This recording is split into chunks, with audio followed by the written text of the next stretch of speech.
Good morning, everybody. Welcome back to the Journey to Greatness, day 204 of 365 with David McDonald, the GOAT. Happy Monday.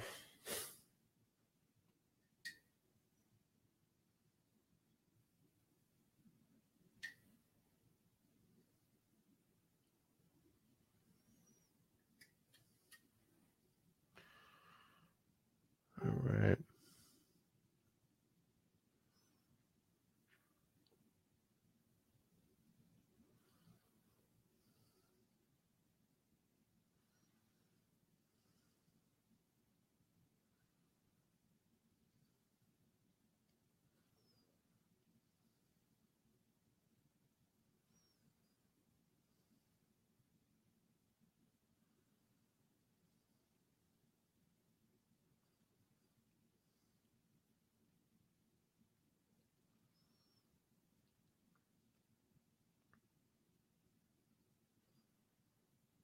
All right. Morning, Liz. Morning, Bill.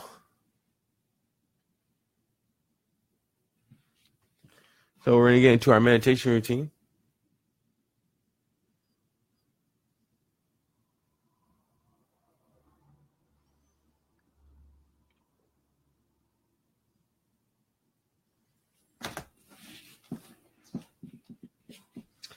Time to explore the soul. I will see you guys on the other side.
All right, welcome back and good morning.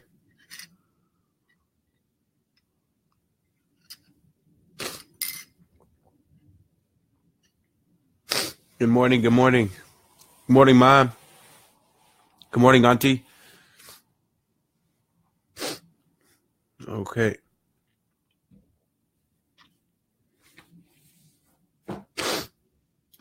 So now we're going to get into our reading routine. Currently reading A New Earth by Eckhart Tolle. And I will see you guys on the other side.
Hmm.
Very interesting.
Oh my goodness. Okay.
All right, welcome back. So we just finished our reading routine, and now we're getting into our journaling routine. We just finished our third journal this week or last week, and now we're getting into our fourth journal, which is awesome.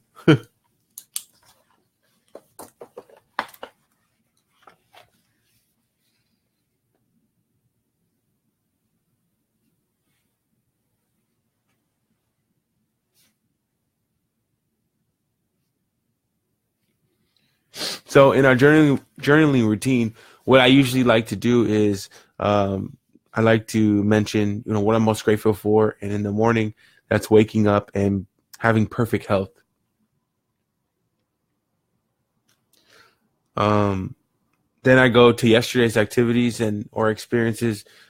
Yesterday, just yesterday in general, and I show my appreciation by recognizing things I learned, people I was able to meet, and just write, different forms of gratitude during that time.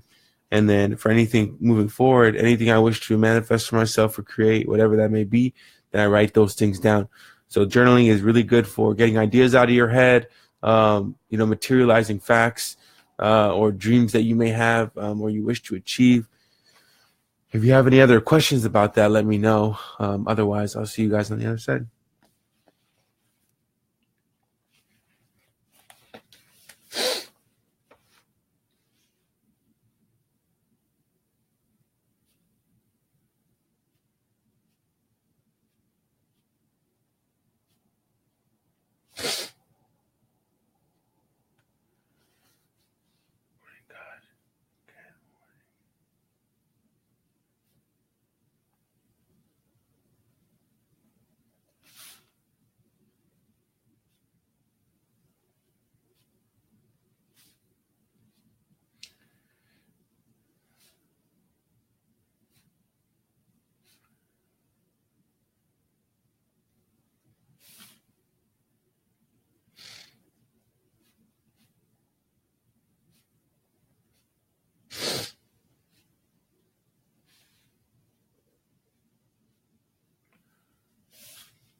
All right.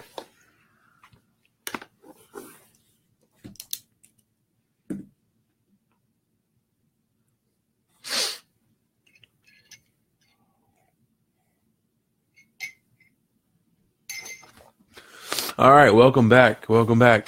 Good morning, Mr. Hopkins. Good morning. Good morning.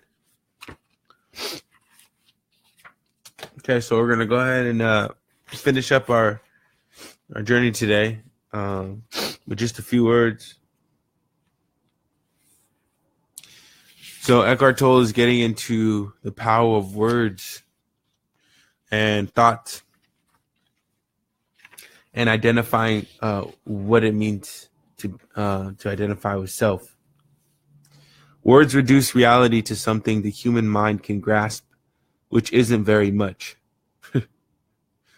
Language consists of 5 basic sounds produced by the vocal cords. They are the vowels a, e, I, o, u. The other sounds are consonants produced by air pressure, S, F, G, and so forth. Do you believe some combination of such basic sounds could ever explain who you are, or the ultimate purpose of the universe, or even what a tree or stone is in depth? It's a very good question. The word I embodies the greatest error and the deepest truth, depending on how it is used. In normal everyday usage, I embodies the primordial error, a misconception of who you are, an illusory sense of identity. This is the ego. Well, Albert Einstein, who had deep insights not only into reality of space,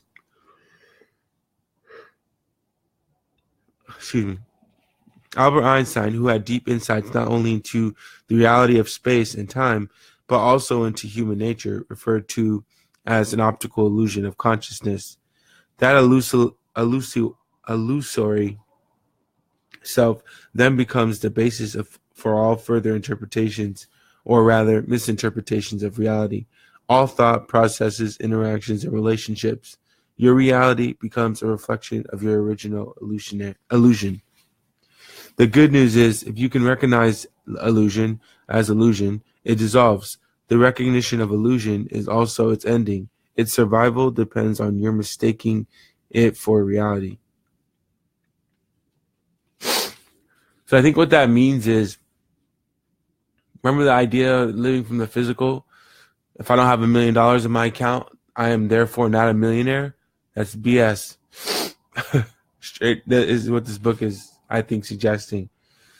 Just because you don't have $1 million in your bank account doesn't mean you're not a millionaire. If you walk, if you talk, if you carry yourself, if you know that you are a millionaire, internally. So your inner dialogue, your inner thinking, the way you move, everything about you is millionaire behavior, then you are a millionaire, period. You're just waiting on your bank account to catch up with your reality.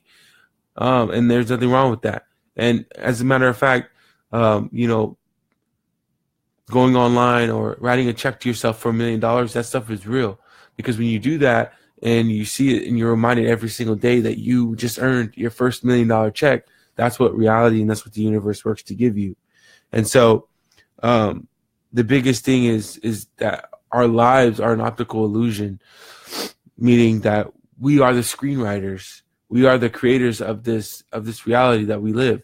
And so everything that's happening around us is simply an illusion. It's not really happening without our consent. The good news is, if you recognize the illusion as an illusion, it dissolves. The recognition of illusion is also its ending. Its survival depends on you mistaking it for reality. What you usually refer to when you say I is not who you are. By the monstrous act of reductionism, the infinite depth of who you are is confused with the sound produced by your vocal cords or the thought of I in your mind and whatever the I has identified with. So then Eckhart Tolle goes back to when we were kids and when we had toys, we have identities, we have things that we find identity in.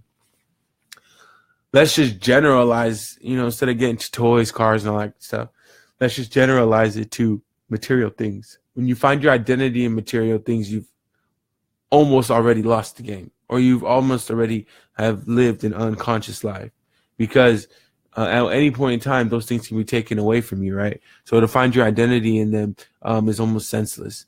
But if you find your identity in who you are by searching deeper into the depths of who you are, then you will find that you will live a more prosperous life, because you're gonna hold on to something that will never go away unless you pass. And when you pass, at that moment, it doesn't really matter, because your physical temporary experience is now over, at least in this form. And so he makes a comparison: when a child grows up, the original I thought attracts other thoughts to itself. It becomes identified with a gender, possessions, a sense of perceived body, a nationality, a race, a religion, a profession. Other things the I identifies with are roles: mother, father, husband, wife, and so on. Accumulated knowledge or opinions, likes and dislikes, and also things that happened to me in the past, the memory of which are thoughts that further define my sense of self, me and my story. Okay, so that person that is like, oh, woe is me. I grew up poor. I didn't have anything. I was abused when I was a kid, etc., etc. Not to take anything away from their story, but we all have those stories. We all have those situations, whether extreme or whether not so extreme. But at the end of the day, and even being rich, or being born into wealth, that too is its own problem. There's a lot of different things that, people who aren't born into wealth, they go through. Same thing that people born into wealth. The problems, are just different, or they're viewed differently than when you're not born into wealth, right? Let's say middle class and so forth. But as children, we identify and we create this sense of self, of who we are, by identifying with our I, with my mind, with my mind, me. All of these things, and they attach onto things as you go through life. And then now we're here sitting today in front of a camera, or at home in front of our screens, and we're saying that is who we are. And when we go and we tell people our story, that is who we are. That doesn't have to be your story. That doesn't have to be your story. From the standpoint of weakness, from the standpoint of sorrow, from the standpoint of negativity. If you have something that's been traumatic that you've experienced at one point in time in your life, and you use that as energy to reshape and rewrite your story from this day forward, you will create a life that has no further attachments to anything you may have experienced in the past. Oh, well, David is super traumatic, psychologically affected me. That's all thought. Respectfully, yes, that's your opinion. Yes, that's how you feel. Yes, that may be your reality and your truth right now. But what I'm saying is, and the book says something about this actually, which is interesting. But what I'm saying is, or what I'm suggesting is, or what the book is suggesting, is that you can change your current state of affairs. And it all starts with the thought and identifying how you are identifying yourself with your I. Okay, so there's two versions. You have an I that's been attached and that's shaped by experience.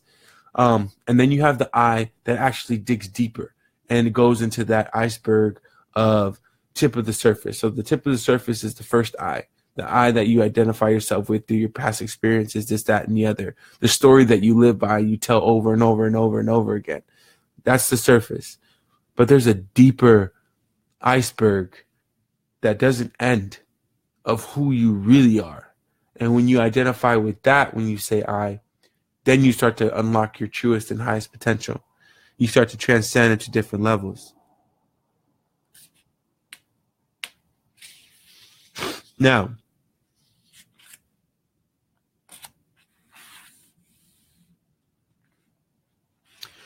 Eckhart Tolle calls this surface understanding of I. This is the meaning of being spiritually unconscious. Some people never forget the first time they disidentified from their thoughts. So if you want, 5:59 a.m. now. Oh, strange. They're listening to us. The feeling that you'll have when you disidentify with your I from the surface may come in the form of what these words are about to read from their thoughts. So some people never forget the first time they disidentified from their thoughts and thus briefly experienced a shift in identity from being the content of their mind to being the awareness in their background. For others, it happens in such a subtle way. They hardly notice it, or they just notice an influx in joy or inner peace without knowing the reason. So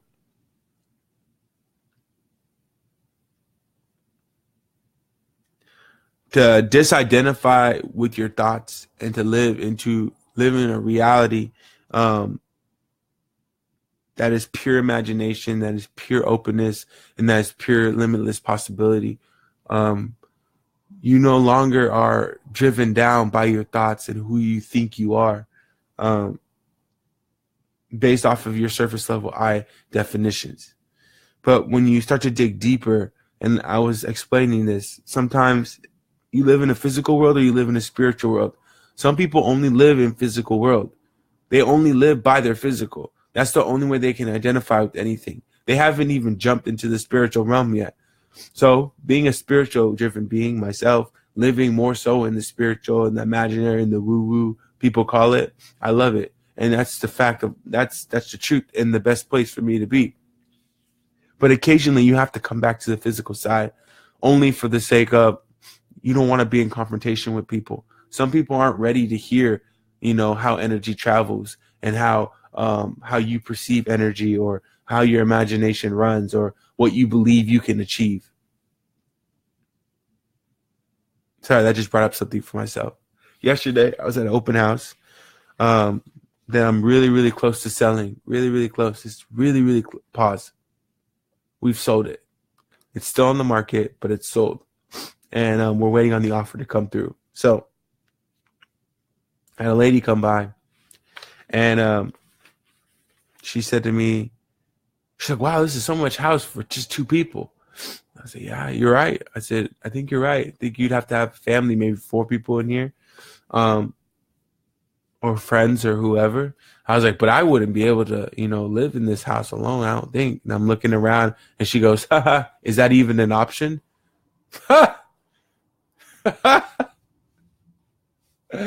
I looked at her and I was like, yeah. I was like, good point. I was like, not yet, right? And I was kind of taken back by it because I felt really insulted. But I realized that she was coming from a different place. So I had to come down, and start operating in this physical space. And then it came to a point where it was just like, oh yeah, actually, as a matter of fact, we've had some of the highest walkthrough ratios, since we've been on the market, which is very impressive, especially at a certain price point. We've sold the house. We're just waiting on the second part of this phase to complete itself. I was like, and it's that and the other, right? So I had to express kind of where the art and where the skill came in with all of this, but I didn't want to get too deep into it because it was that's not even really a conversation I want to have with this energy or with this spirit or with this person. And then they continued to persist. They walked outside and they were like, this is my car, right? This is what I'm driving. And it was like a 1998 SL500. And I almost asked her oh, so what year is it, but I didn't say anything because she was making insult to a certain situation that I was directly involved in. And so that just reminded me of that situation. But people, they operate from different frequencies. And during those times, it's really easy for you to puff up your chest and pridefully or operate from a standpoint of ego to show that you really are capable. But internally, I was dying. People don't know who they're talking to when they talk to me because I know who I am and I know what my truest greatness and what's about to happen. I already see it. It's already done. The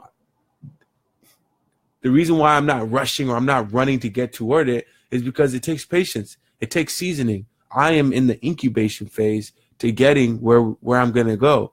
And that's the same for you.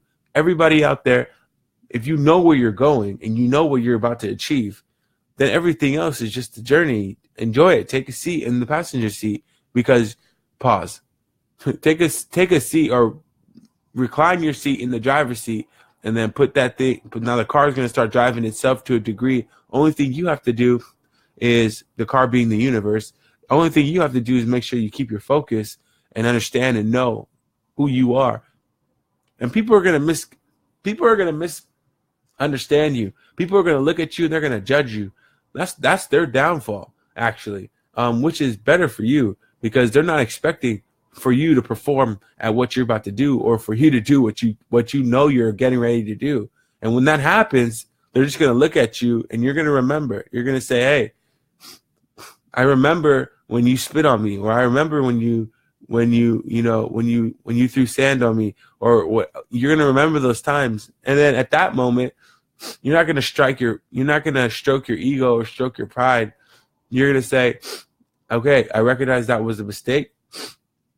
I recognize that you may or may not recognize that that was a mistake for you to judge me or pass judgment on me, but I'm still going to send you love, and I'm still going to send you positivity. Good luck with your journey. If you have any questions, let me know. And so, like I said, all of that truly stems from you knowing who you are. There's no amount of material thing that you can obtain that you can identify with that will give you that confidence, no matter what your financial situation is, no matter what your physical reality is today, in this very second. It doesn't matter. When you know who you are, and you intrinsically know who you are, and you believe in yourself, and you are deeply infatuated and in love with yourself, it doesn't matter what's going on around you. It's like everything is happening, and you see yourself in this box.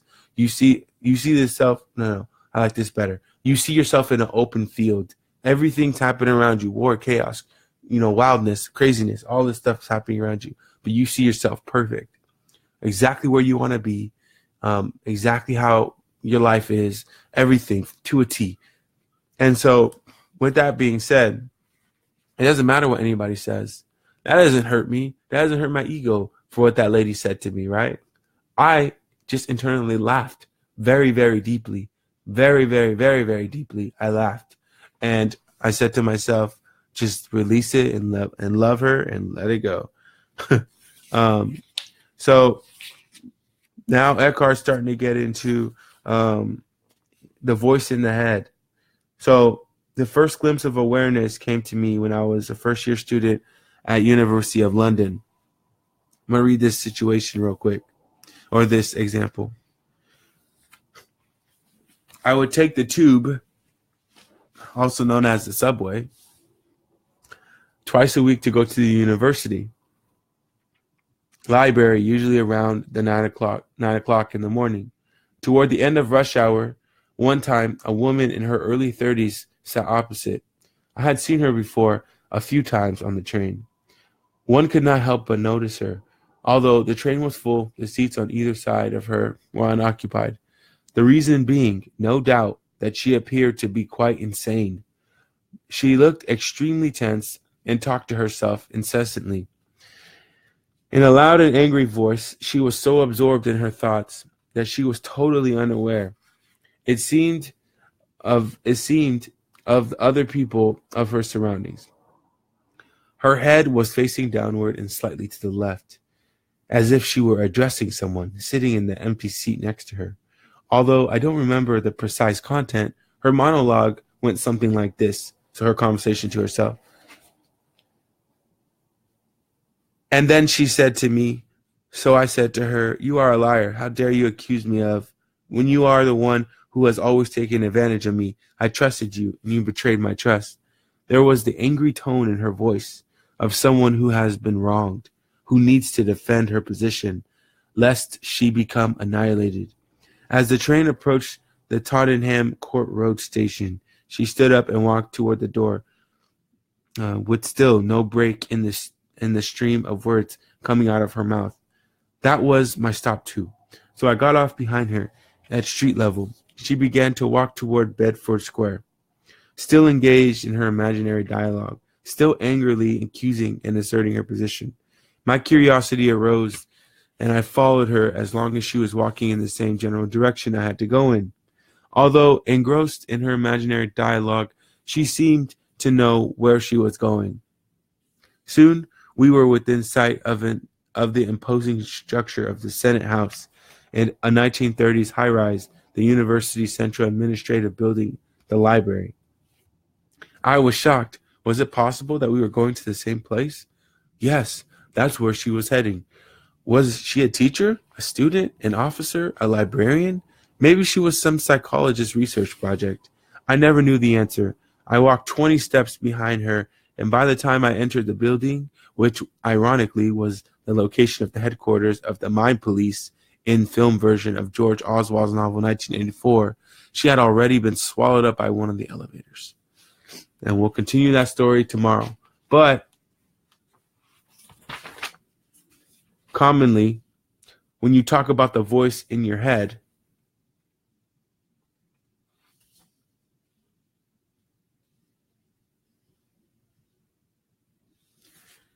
there was this part in here. Oh, most people are still completely identified with the incessant stream of mind, of compulsive thinking, most of it repetitive and pointless.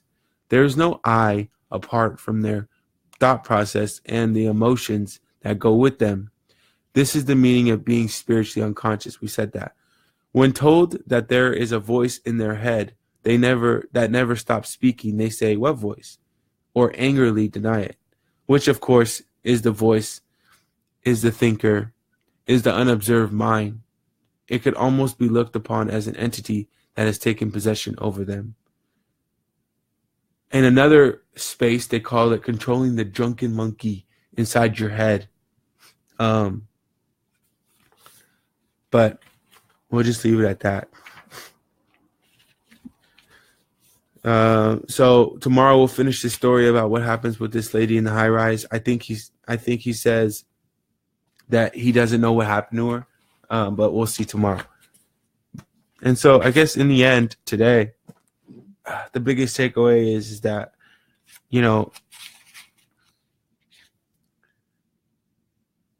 everybody operates from different space. Who cares? The only thing that really matters is that we operate from a space that acts as a balance to either push dialogue and push conversation forward, and or to neutralize the negative situation, dismiss it, move on, correct, dismiss it, correct it or not correct it, move on, and then send love, right? So at the end of the day, we're identifying I. And in a lot of spiritual books or spiritual reality books, when you refer to the I am, which is your highest self, then you're identifying with your godly self, your inner God. And so anytime you say I am sick, anytime you say I am not well, anytime you say I'm not living the life I want to live, you are directly casting a spell over yourself and directly giving yourself exactly what you think, how you feel is going to be your reality. On the flip side of that, when you say I am rich, I am wealthy, I am of good character, I am of great standing, I am of good health, I am of good people surrounding me, and you identify with everything that you are in a positive sense or a positive note, then therefore you're connecting with your inner God, with your high self, and that's the reality you're going to live. That coupled with journaling, that coupled with reinforcing material, reinforcing your truth, everything that you believe, reading books that have been written from time ago to modern time that reaffirm your truth. That all gives you more motivation. That all gives you more materializing of your reality, which gives you a greater power in manifesting what you really want in this life. So remember, heaven is within, right? To enter the kingdom of heaven, you have to have inner peace and you have to have self-love. The more of that you have, the greater you come into the kingdom of heaven, and the less you live this other type of life that we're not meant for. Or I guess in some cases we are meant for, because not everybody comes into their consciousness and or enlightenment or awareness of self. So No judgment passed. Some people will never enter the kingdom of heaven, but because we have faith in humanity, and we do truly believe that everybody will enter, we'll leave it at that. I hope you guys all have the greatest day of your life today. Happy Monday. Thank you for joining me on the journey to greatness. Day 204 of 365 with David McDonald, the GOAT, greatest of all time. And everybody who jumped on the messenger board, thank you so much for jumping on. Good morning, Brother Dennis. I appreciate all of you of showing me or just being here, being present, and sending that energy. For everybody who's at home, sending love and energy through the camera, through their screen, thank you so much. I appreciate that. Energy is always welcomed. Again, I hope you guys have the best day of your life today, and I'll see you tomorrow at 5 a.m. Peace.